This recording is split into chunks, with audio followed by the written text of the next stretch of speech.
आजादी का अमृत महोत्सव।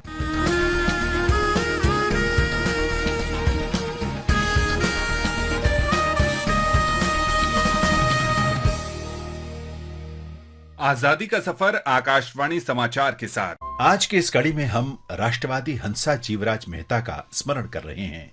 उनका जन्म 3 जुलाई 1897 को गुजरात के सूरत में हुआ था। उन्होंने असहयोग आंदोलन और स्वदेशी आंदोलन में भाग लिया और 1932 में वे गिरफ्तार कर ली गईं।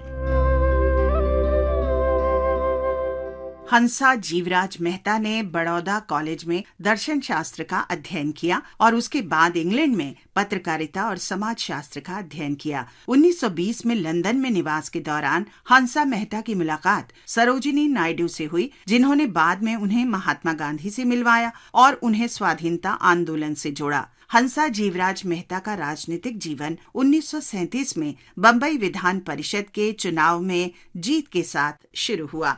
वे 1949 तक परिषद में रहीं। इस दौरान मेहता अखिल भारतीय महिला कॉन्फ्रेंस से करीबी रूप से जुड़ी रहीं और 1946 में उसकी अध्यक्ष बनी।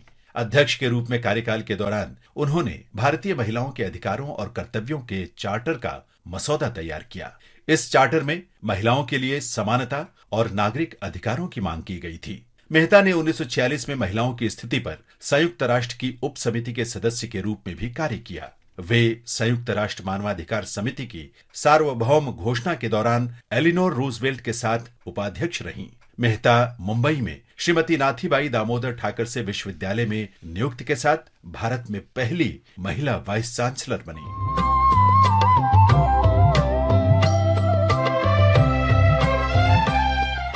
हंसा मेहता बम्बई से संविधान सभा के लिए निर्वाचित हुई, जहां उन्होंने महिलाओं के अधिकारों के पक्ष में मजबूती से तर्क रखे और समान नागरिक संहिता और आरक्षण पर बहस में हस्तक्षेप किया। मेहता संयुक्त राष्ट्र मानवाधिकार आयोग के लिए भारतीय प्रतिनिधि थी। उन्होंने मानवाधिकारों की सार्वभौम घोषणा के अनुच्छेद 1 में महत्वपूर्ण भूमिका निभाई और अधिकारों को समावेशी बनाने में योगदान दिया। सभी पुरुष स्वतंत्र और समान रूप से जन्मे हैं, इस वाक्य को बदलकर सभी मनुष्य स्वतंत्र और समान रूप से जन्मे हैं, ये करने का श्रेय भी हंसा मेहता को ही है।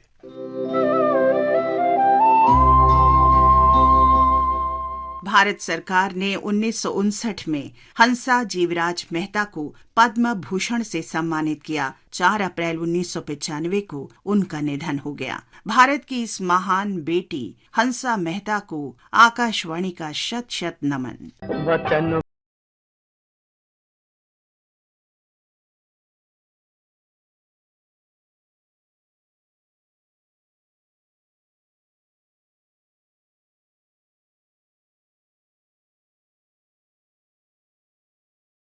राष्ट्रवादी मौलाना हबीबुर रहमान लुधियानवी का भी आज स्मरण कर रहे हैं। उनका जन्म 3 जुलाई 1892 को पंजाब के लुधियाना में हुआ था। उन्होंने खिलाफत आंदोलन और असहयोग आंदोलन में भाग लिया। अपने भाषण में लोगों को अंग्रेजों के विरुद्ध खड़े करने के लिए प्रेरित करने के आरोप में उन्हें गिरफ्तार कर लिया गया। हबीब को कई बार जेल जाना पड़ा और उन्होंने लगभग 14 वर्ष देश की विभिन्न जेलों में बिताए। हबीब का संबंध स्वाधीनता सेनानियों के परिवार से था। उनके दादा शाह अब्दुल कादिर लुधियानवी 1857 में भारत के प्रथम स्वतंत्रता संग्राम के समय ईस्ट इंडिया कंपनी के विरुद्ध खड़े होने वाले पंजाब के प्रथम व्यक्तियों में शामिल थे। उनके निकट संबंधियों को भी जेल जाना पड़ा।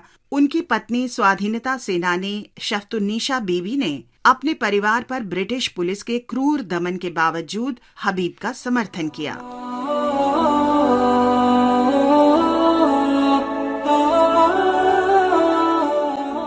हबीबुर रहमान लुधियानवी ने जमीयत उल उलेमा ए हिंद में महत्वपूर्ण भूमिका निभाई और मौलाना अबुल कलाम आजाद की सलाह पर 1920 में मजलिस एहरार यानी द सोसाइटी ऑफ फ्रीडम शुरू की।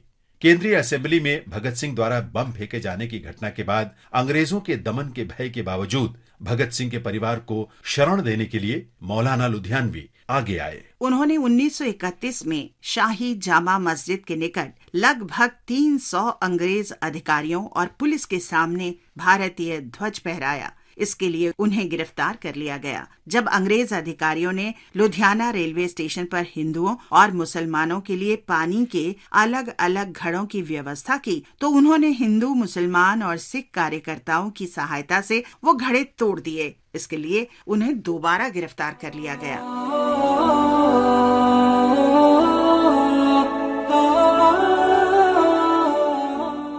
1947 के बुरे समय में खराब माहौल के कारण हबीबुर रहमान ने अपने मित्रों के परामर्श से लुधियाना छोड़ दिया। उन्होंने दिल्ली में शरणार्थी शिविर में शरण ली। उन्होंने मुस्लिम लीग की विभाजनकारी राजनीति ठुकरा दी और अपने पुश्तैनी घर लुधियाना लौट गए।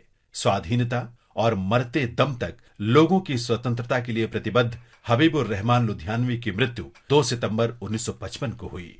इस महान राष्ट्रवादी हबीबुर रहमान लुधियानवी को हमारा शत शत नमन। इसके साथ ही ये कड़ी संपन्न होती है। आजादी का सफर आकाशवाणी समाचार के संग कल फिर मिलेंगे एक नई कड़ी के साथ।